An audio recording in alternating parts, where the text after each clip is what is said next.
आज हम पढ़ेंगे प्रीपोजिशन और कंजंक्शन। आर्ट्स ऑफ स्पीच में से हम क्या पढ़ेंगे? प्रीपोजिशन और कंजंक्शन। प्रीपोजिशन को उर्दू में हर्फे जार कहा जाता है, अरबी फारसी में क्या कहा जाएगा? हर्फे जार, प्रीपोजिशन के। और कंजंक्शन क्या है? कंजंक्शन को हर्फे अक्स कहा जाता है, हर्फे अक्स। प्रीपोजिशन कौन से प्रूफ है किन अल्फाज को प्रीपोजिशन और हर्फे अक्स कहा जाता है, वो हम एक बार देखेंगे जरा। Preposition, a preposition is a word placed before a noun or a pronoun to show its relation with other noun or pronoun। खुलासे के तौर पर ये बता दूं कि हर्फ जार का काम क्या है। जो प्रीपोजिशन वर्ड्स हैं उनका काम क्या है?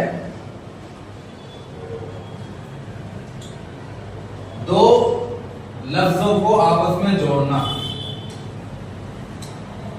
क्या है?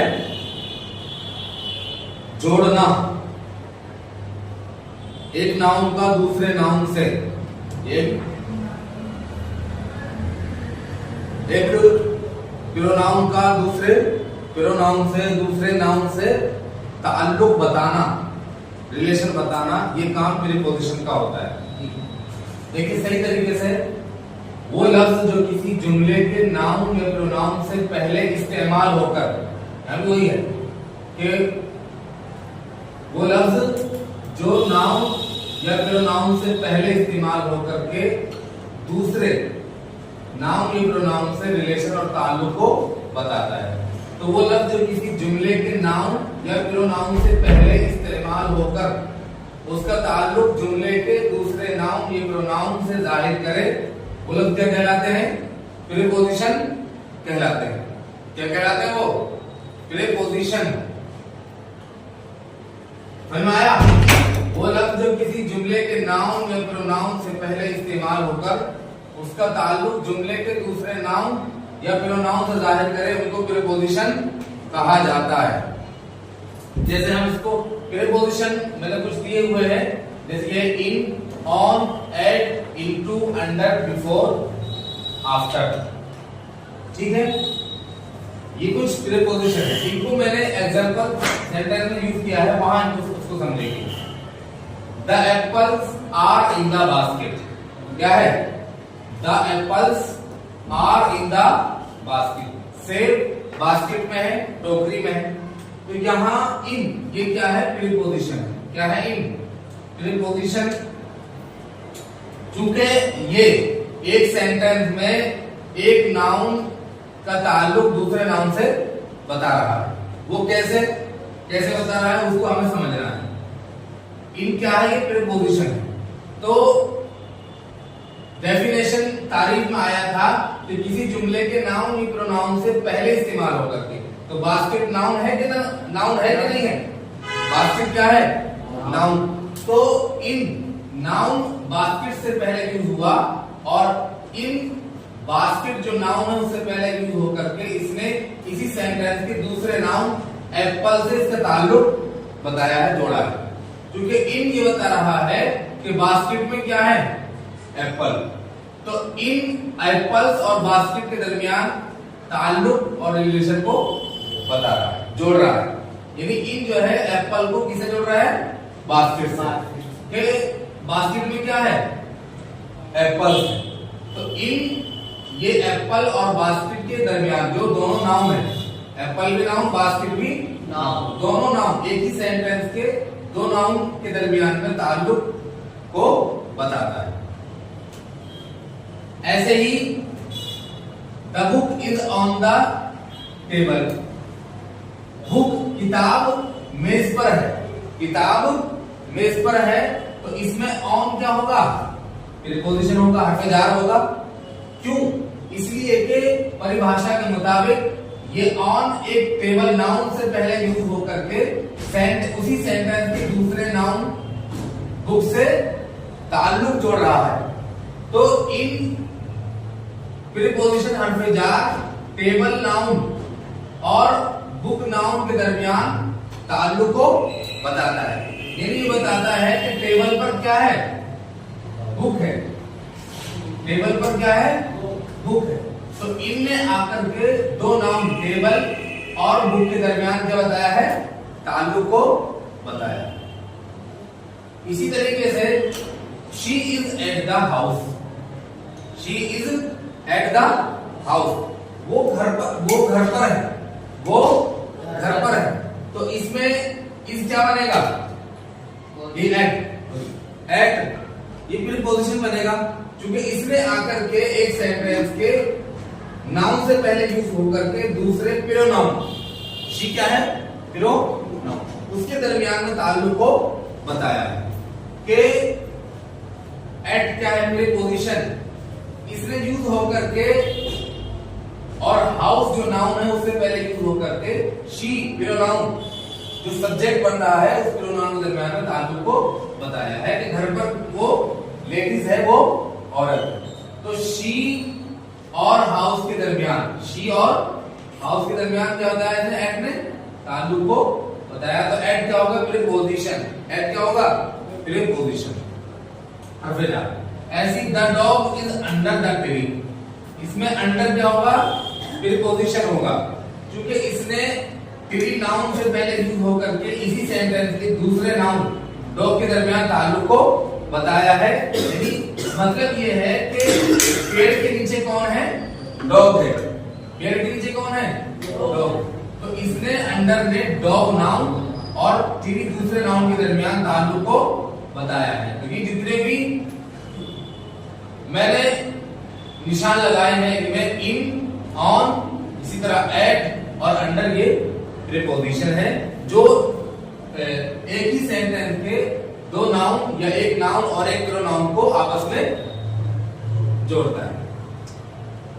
चूंकि हमने डेफिनेशन में यही पढ़ा है कि वो लफ्ज जो किसी जुमले के नाउन या प्रोनाउन से पहले इस्तेमाल होकर के उसका ताल्लुक जुमले के दूसरे नाउन या प्रोनाउन से जोड़े। तो इस सेंटेंस में या तो प्रीपोजिशन ने आकर के दो नाउन के दरमियान ताल्लुक को बताया है, या एक नाउन और एक प्रोनाउन के दरमियान ताल्लुक को बताया है, एक ही सेंटेंस। ठीक है, तो ये होगा प्रीपोजिशन। सातवें नंबर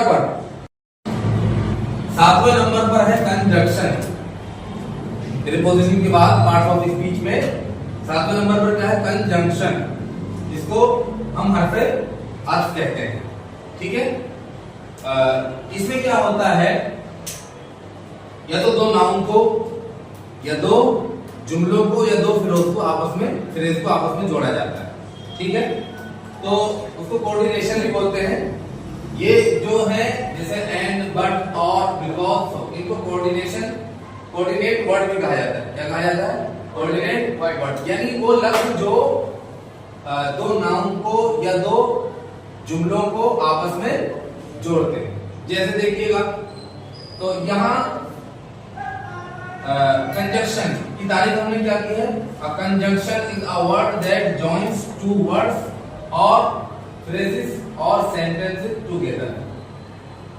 तो हर साथ वो लफ्ज है जो दो अल्फाज, वो लफ्ज है जो टू वर्ड, दो अल्फाज या दो फ्रेज यानी फिक्रे या दो जुमलों को आपस में जोड़ते हैं। कैसे जोड़ते हैं वो हम एग्जांपल से समझेंगे। तो कोऑर्डिनेट वर्ड ये दिए हुए हैं, इनको हम अपने सेंटेंस में यूज करके देखते हैं, उसके बाद समझना है। देखिएगा यहाँ इन्होंने कहा कि कंजंक्शन क्या करते हैं, या तो दो नाउन के दरमियान में ताल्लुक को बताते हैं। जैसे कि पहला example, Ali and Ahmed are friend, Ali and Ahmed are friend. तो इसमें तर्जुमा हमने क्या, अली और अहमद दोस्त हैं, अली और अहमद दोस्त हैं, फ्रेंड हैं। तो एंड क्या होगा, ये कोऑर्डिनेट वर्ड यानी कंजंक्शन होगा। क्या होगा ये, कंजंक्शन। क्या होगा ये, कंजंक्शन। चूंकि ये एंड क्या काम कर रहा है। अब इसके बाद एक सेंटेंस है, I like T but I don't like coffee. इसमें बट क्या होगा, कंजक्शन होगा, कोऑर्डिनेट वर्ड होगा, क्योंकि यहाँ जो है एक सेंटेंस को दूसरे सेंटेंस से ये जोड़ रहा है। कौन? बट कि मुझे चाय पसंद नहीं है, मुझे चाय पसंद है लेकिन कॉफी पसंद नहीं है।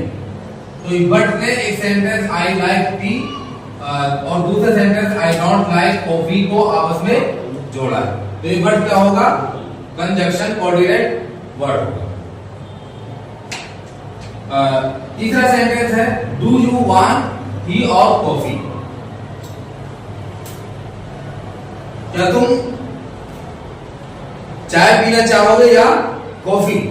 तो यहां और जो होगा, और ये कोऑर्डिनेट वर्ड होगा कंजक्शन, क्योंकि ये दो नाउन कॉफी और टी के दरमियान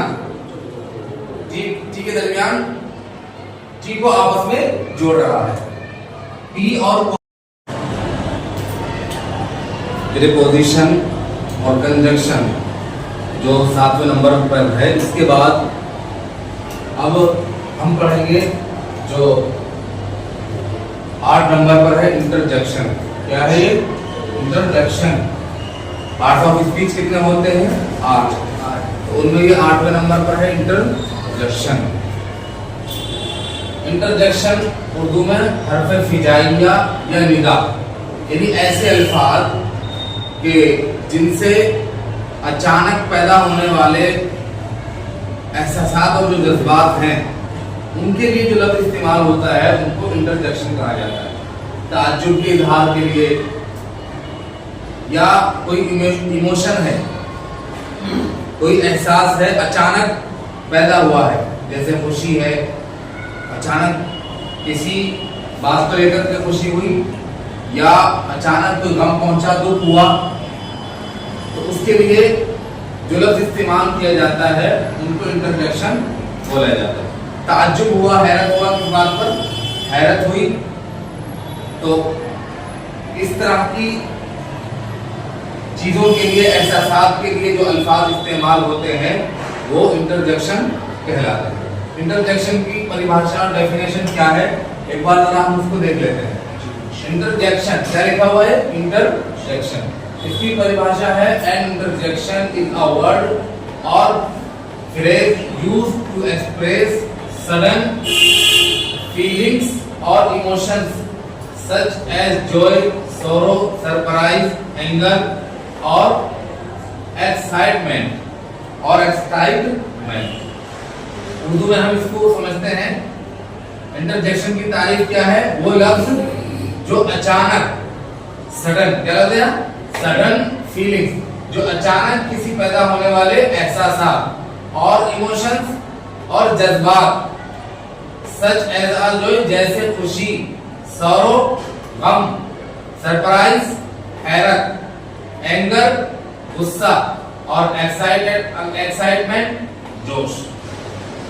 किसी अचानक आपको किसी बात पर खुशी हुई, या गम और अफसोस हुआ, सरप्राइज, या किसी बात पर गुस्सा या जोश है किसी बात को लेकर के, जिसको हम एक्साइटमेंट बोलते हैं, तो ऐसे चीजों के लिए जो लफ्ज इस्तेमाल करेंगे हम, वो क्या कहलाएंगे? इंटरजेक्शन, हुरूफे फिजाइया। ठीक है? तो जो लफ्ज अचानक किसी पैदा होने वाले एहसासात और जज्बात, जैसे खुशी, गम, अफसोस भी इसमें आ जाएगा, हैरत, ताज्जुब, गुस्सा या जोश को जाहिर करने के लिए जो लफ्ज बोले जाते हैं वो इंटरजेक्शन उनको कहा जाता है।